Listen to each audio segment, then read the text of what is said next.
Okay.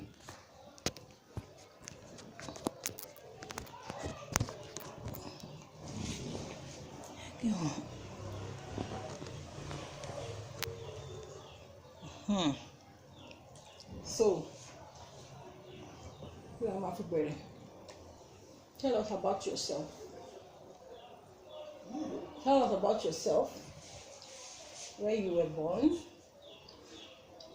about your parents, and your childhood. Ben.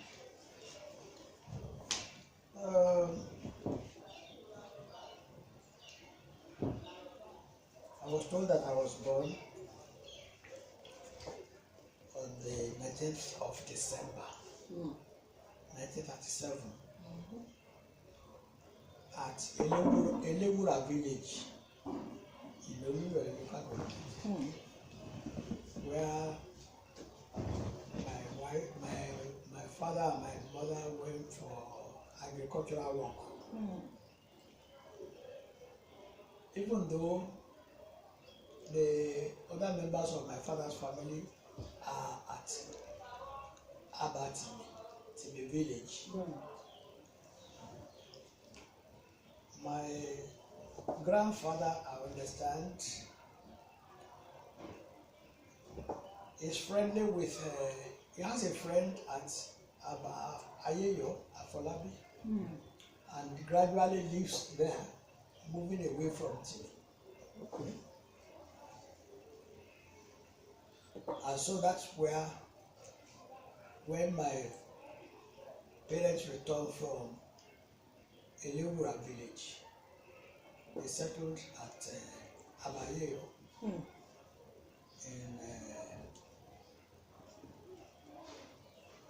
local government.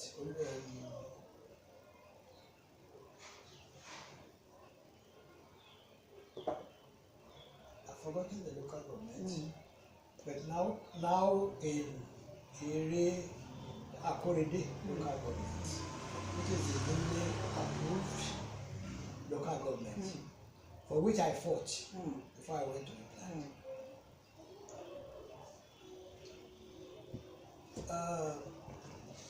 My father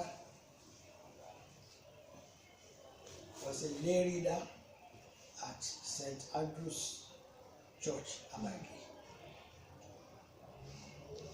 And my mother is also a member of that church. My father was born to Jayi, whose name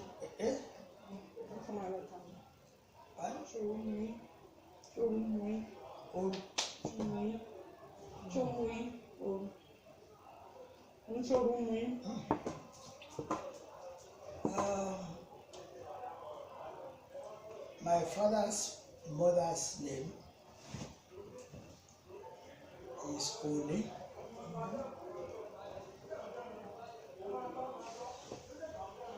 And she's related to Oyo Alafi, as well as Abeokuta, because my paternal grandmother has 3 marks, Egba marks. My mother was born at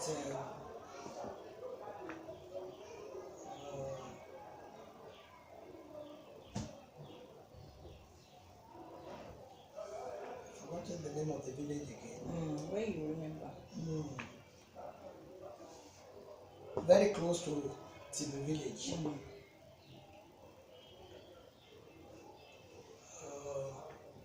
Her own father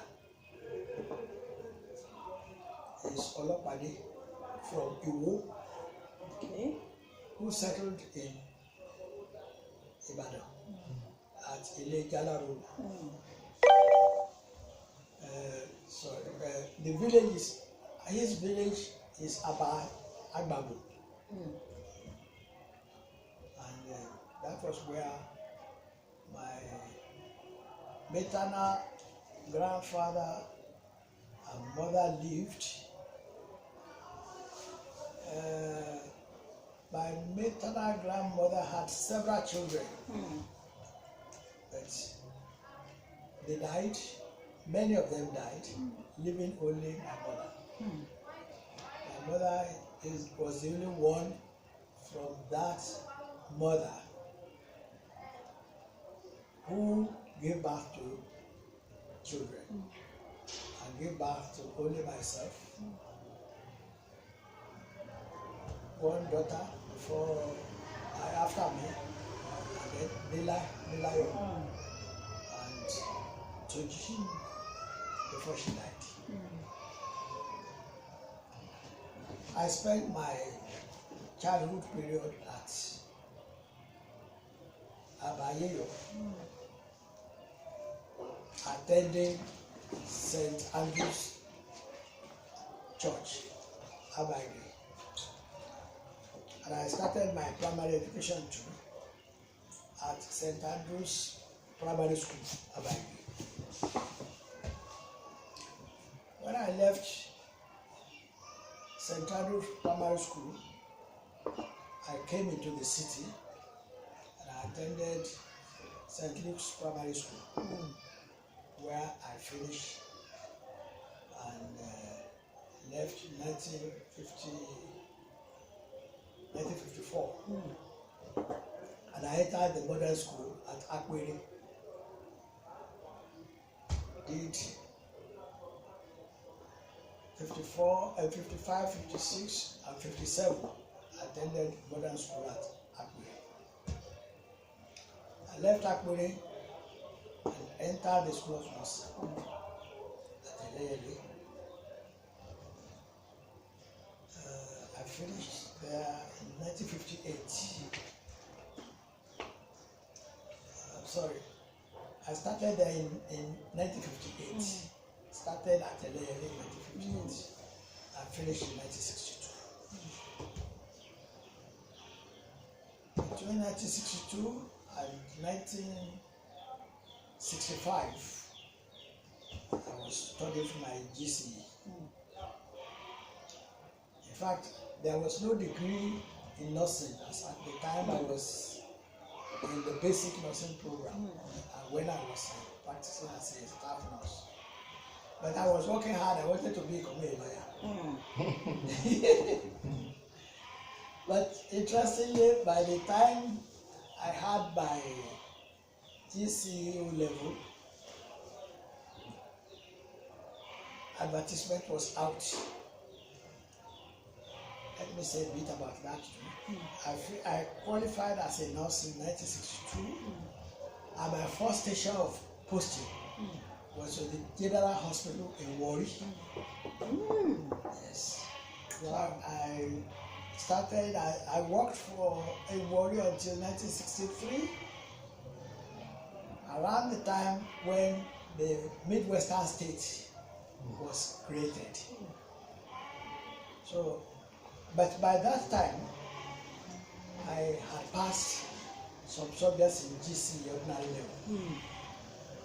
I was assisted by some tutors of Ozzy College and Urobo College, who allowed me to be coming to them to ask questions on my GCE subjects.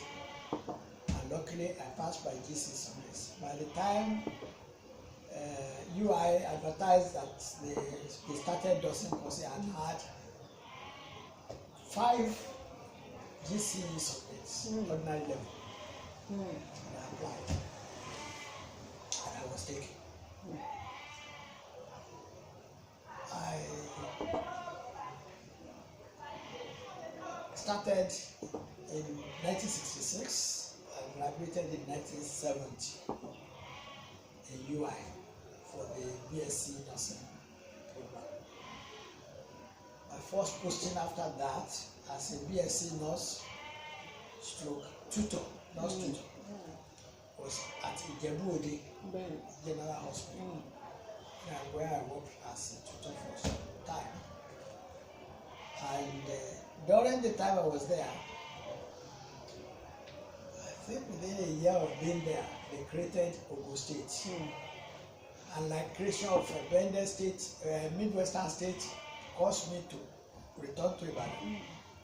Creation of Ogun State caused me to return to Ibadan. When I got to Ibadan, I was posted to the School of Nursing, LALA. And when they planned to start a School of Nursing at Oshobo, I was taken there as the first principal of the School of Nursing at Oshobo. Wow. I worked there for a few years. I think it was 1998 or so that I came back to Ibadan, that I was brought back to Ibadan to serve as the principal at the School of Nursing. I worked there. Do you have any children in Oshobo? Huh? Do you have any of your children in Oshobo? Oh no! Oh yes.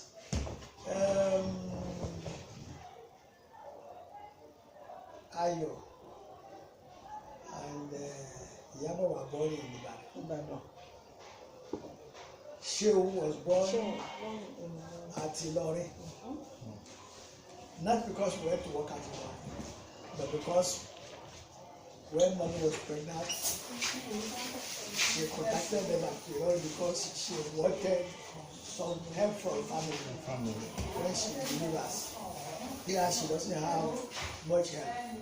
So she went to deliver Shehu at Ilorin. At Oshobo, I was born at Oshobo. I was born at Oshobo. I'm not sure whether she collected, whether mommy collected, or whether we collected the birth certificate from Galileo Hospital at Ilorin. I mean, sorry, at Oshobo. Like, even though I reminded the late Mrs. Shaba to collect the birth certificate for Shehu from Ilorin, but I'm not sure whether it was collected. We can still follow it up. So only 2 of our children were born in Ibadan. One was born at Ilorin, another one was born at Oshobo.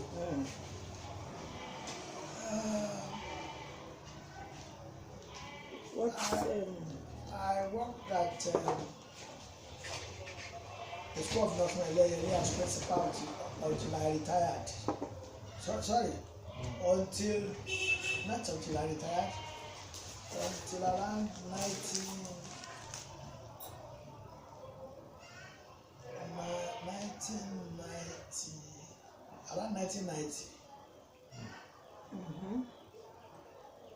I got into School of Nursing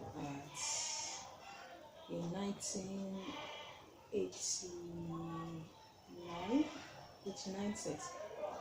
89 cents. Shortly after, I think the year I got him, you left. 89. You left to Secretariat. So I left for Secretariat. I was promoted a deputy director for secondary healthcare and training. And I had to move to the Secretariat. In 1993, I retired as a nurse, as a deputy director of secondary healthcare and training at the Secretariat. When did you move from? What year did you move from Oshobo to Ibadan? Oshobo to Ibadan. I think 1978. 78. 1978. Okay.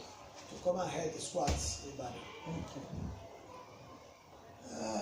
What kind of person was your father? My father? Yeah, my grandfather. Hey, my father believes that there is nothing, God who creates us, creates us with his own purpose. But God does not bother whether you become what he thinks you should become or not. So it's up to you to think that you have a purpose in life and you pursue that purpose.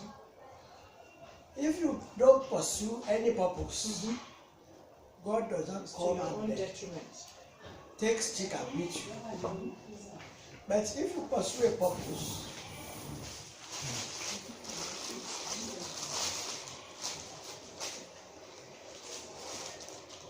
and you work hard on the purpose, God will always support you. And this is why my father is hard on himself. My father is hard on himself. Is hard on us, the children, and especially myself, who happens to be his first child.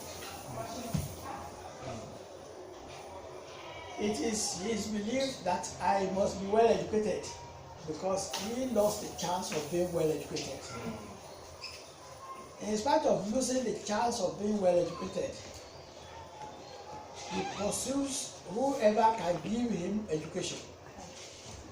So there is a teacher called Mr. Naya who was posted to Abagi primary school.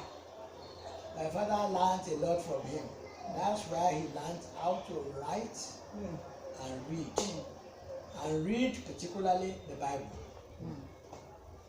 And he also accompanies friends who believe in Christianity with him to other villages like Abanla, Onekwe, and Akpadi, where they learn about Christianity, about the Bible, and Jesus Christ. My father said the parents were idol worshippers. He looked at what they were doing. It is not worth copying. So he decided he wasn't going to be an idol worshipper. Around us in this part of Ibadan are Muslims. Well-meaning Muslims, some of them prosperous. But my father said when he looked at their ways, he made up his mind he will never be a Muslim. And so he continued to pursue Christianity. And so he became a lay reader. Where after following his colleagues to learn about Christianity from other churches around, he became a lay reader at Abagi. Now, because my father believes that you should not be idle, you should struggle for yourself to achieve something. He is a farmer who cultivates farm for yam, for cassava, for maize. He is a gardener who will use available land around the village to grow vegetables. And I must say that I am a seller of those vegetables. Cut them, we tie them, and I carry them from village to village selling. I'm a lefo. I'm a lawyer. That's how I started doing business of selling vegetables in the village. He catches fish around there again. We have a river in our area. We call it Bangbona River. This is where we set our igiri to catch fish. And when we catch it, it's Ikoro. I am the seller. Wow. I carry them on my head, go around villages selling fish. So my business is seasonal. Rainy season, dry season. When anything is available, I sell around.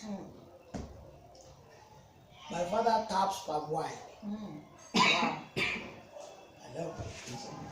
And it's popular. People know our Bawo, where they come and drink palm wine, where people come and buy kegs of palm wine from my father, carry to other villages and sell to the people in those villages. He also assisted women to cut palm fruits, odiye, from which they extract palm oil.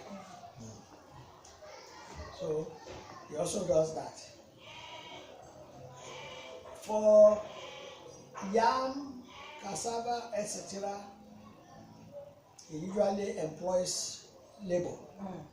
He farms more than he can do. Wow. So he employs labor to farm plenty of land. Hausa, this is how he became very friendly with the Hausa people. And he speaks a good quantity of Hausa because he loves working with the Hausas and he loves them. My father loves the Hausas because they are hardworking. They are never tired. They are never tired. And in a way, according to him, I don't know whether it is true, they are open-minded. And so he likes the Hausas very much. And the Hausas usually help him to do the farm work for food crops and cocoa and banana plantation. Okay. About your mother. My mother, I know that your mother died as a complication of childbirth, yes, childbearing, yes, and up till now, you don't even, you know the area where she was buried, but you don't know the spots. yes. So tell us more about the events that led to her death and her burial.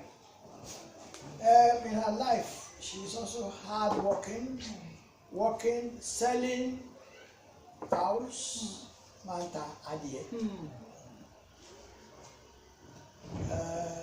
I think it was the 4th pregnancy she had.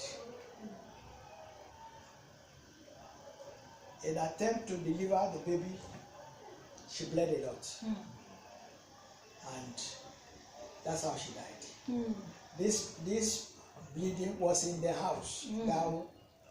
There were hospitals then, but not as many as now. But the belief is not very strong in the hospital. Did she have agbebi? There's no agbebi. The agbebi, there's a local agbebi at a village called Aba Oloya. But this is a native birth attendant.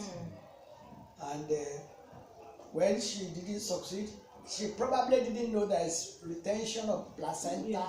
And she continued, my mother continued to bleed and bleed and bleed. And at that time, it allowed me to evaluate the capacity of native healers. Native healers from neighboring villages were called. Native healers, a native healer who is her relative, Abasalami, came from Mamu. Over there is a big man doing native medicine. All of them come, but they were not able to stop the bleeding, and she bled to death. I think she must have died at the age of probably between 27 and 30. She was still young.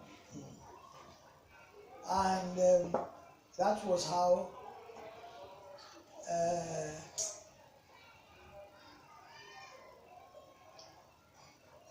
I was dressed up. I remember I was dressed up in buba and soro of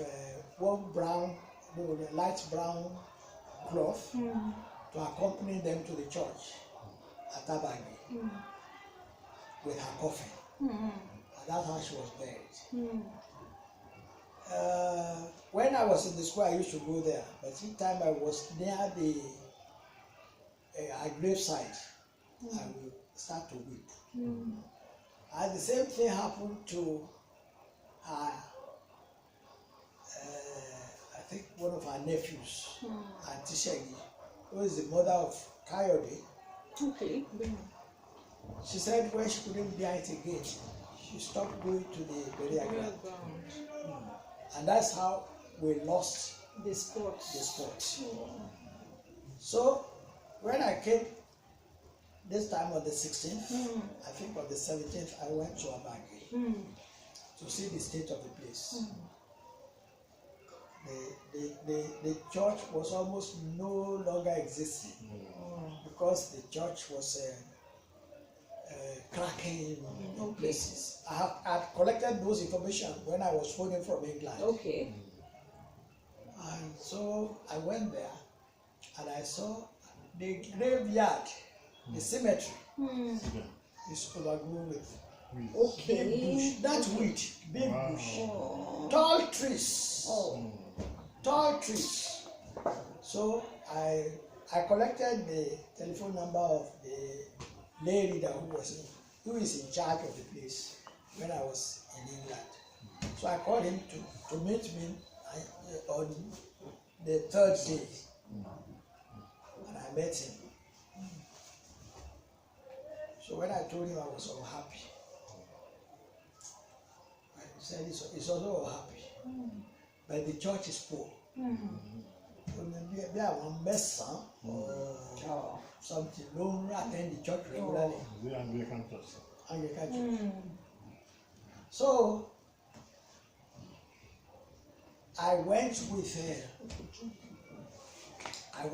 the Hausa people who helped me clear that my plot. But before I got there, I knew I could not ask the Hausas to do it for me. It's too much. Because number one, there are Hausas living in Olobi in town. To get to that place, the amount of money they will be spending every month on transport is more than I can afford. For the bush, the tall trees, for them to cut them, what they will charge me, I won't be able to afford it. So the man came and met me and saw the Hausas. So I told the Hausas, I'm sorry I brought you, but I will compensate you for bringing you down. I'm not going to give you this work to do. It is better I employ the local people to do it. Okay. So I told the lady that who is in charge, plus a church member who accompanied me. I said, I brought these people to come and cut the bush because the first time I came, I was unhappy that the cemetery is as bushy as this. But on my way down now, I changed my mind. I'm not going to give the job to these Hausa people to do. Can you find people locally to do it? Who will not spend plenty of money on transport from the city to this village? He said yes. But the truth of it is that these people who you will get to clear it will need money for food. I said, don't worry, I'll give you money for food. Just make sure the place is clean. In fact, the people who are against the people who gave us the land for the church have sold Part of it. some of the church, all the land which borders around the church, and around the plots that I got for the primary health clinic, because I also requested the local government to build a primary health clinic there. I went to The events that happened to your mother. So I went to the chairman then to tell him what happened to my mother. And that would have happened to many mothers in that place. So they need a health clinic there. And he agreed to give me because I was instrumental to him getting the government to complete one primary health center in his local government. What happened? Why I got the insight to that, I was the deputy director of secondary health care. All these hospital buildings, health center buildings, etc., were under the portfolio of my department. And because my director is an eminent doctor, eminent physician, at that time in Oyo State, he hardly has time for the directorship work. So most of the work he passes on to me. So even my recommendation for health services centers in Oyo State was accepted by the governor. But the governor says, if it were within my first year in office as governor in this state, I would have done all that you asked me to do. But now I am sorry, I have ticked the ones I will do. Part of the ones you will not do included that of Orile Odo in this our local government.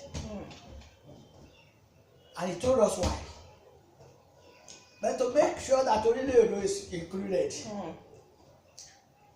when I got home that day, I went to a member of the party that was in power and asked who the chairman was, and told the chairman that if he did not take a step between that day and the following day,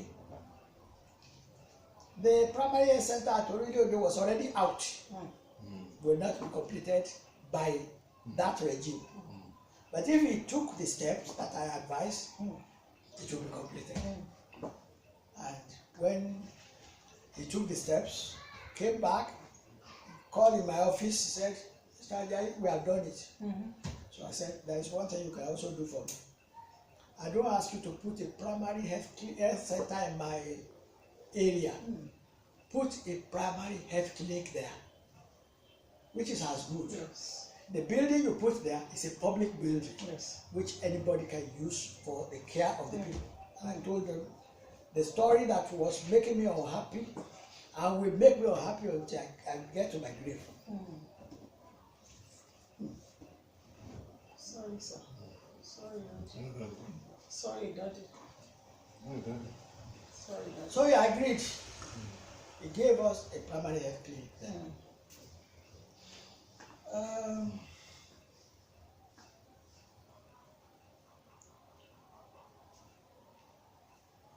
So I was talking of people clearing.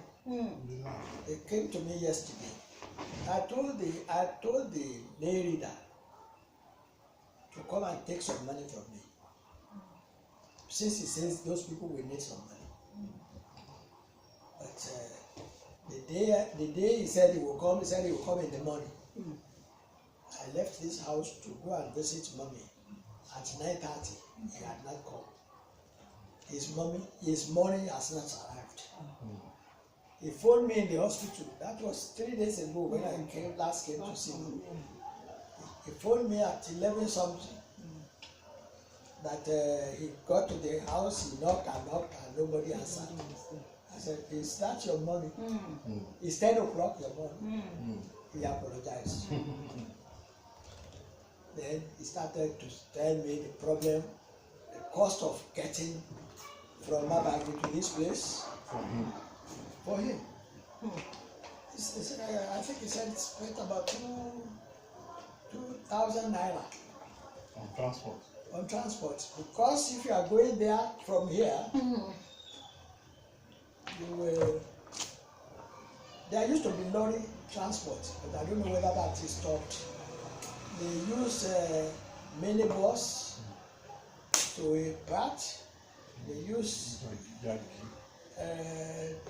motorcycle to the village, and each claimed plenty of money. So I said, can you come on Friday? He said, that is Good Friday.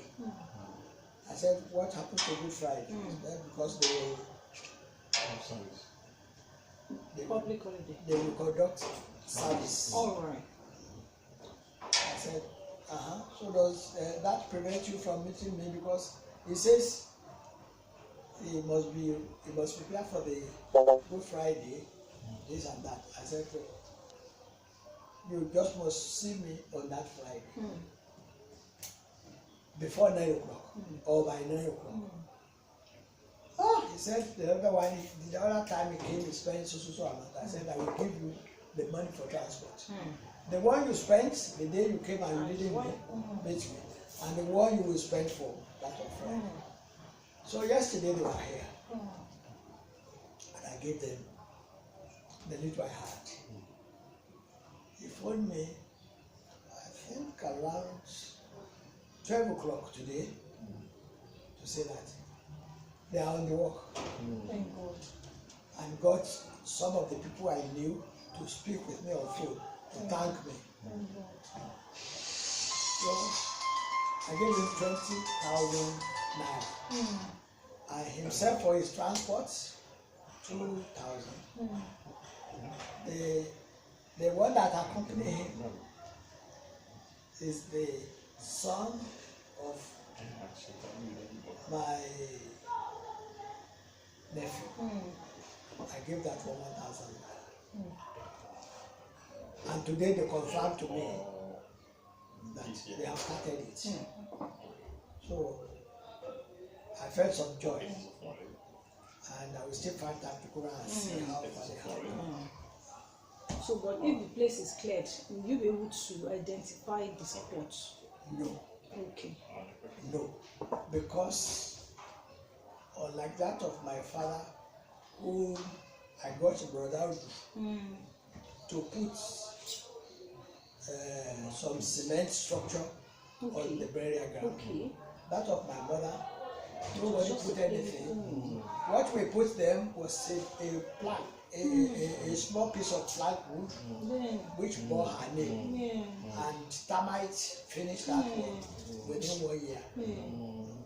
I was still able to identify it for some time, but when I now become a pupil in the town and going from primary to modern school to nursing school, I don't visit the place. So the time I have eaten the plank and the description, I cannot remember. When you were in the school, let's say, first say School of Nursing, Principal School of Nursing, Eleyele Ibadan. Tell us about one of your, most memorable, I would say, greatest challenges. I remember one you said that they wanted to riot, but you were able to calm them down. Otherwise, it would have become something. That's right. You can tell us about that one. I think that one makes me strengthens my faith as a Christian. It really strengthens my faith as Christian, and I continue to enjoy that faith up till now. God is wonderful. Thank God. That morning I got to the school, I didn't get a hint. There was no dispute between me and the students. But that morning I got to the school and they barricaded the principal's office. I couldn't enter. I said, why? They said, the fault is not with you. The fault is with the Ministry of Health. But we have come to tell you, and we have told the ministry that work stops in this school for them from that day until the ministry does what they want. what do they want? I said, what do they want? I think they have an allowance to claim from government Then, at that time. And they have repeatedly written to the ministry, and the ministry did not answer them faithfully. So I said, in fact, when you are writing those things to the ministry, did you write them through the principal's office? They said no. So do you think I know about it? They said no. Why did you not write it through the principal's office? They said because the executive discussed with them in the ministry and they said they should be writing like that. So I said, well, that's all right. Call your colleagues, go to the auditorium, we'll have a meeting before you implement what you say you want to implement. They said they have told the ministry, I said, look, at least until yesterday you were my students. If you still recognize me as the principal of this school, you will do what I advise. So the executive left me. And I said, when you are settled in the auditorium, let me know. And I was able to enter the office. Soon after that, they came and told me that they are settled in the auditorium. Thank God. Up till that time, I did not know what to tell them. Because I had no hint that I will go to the school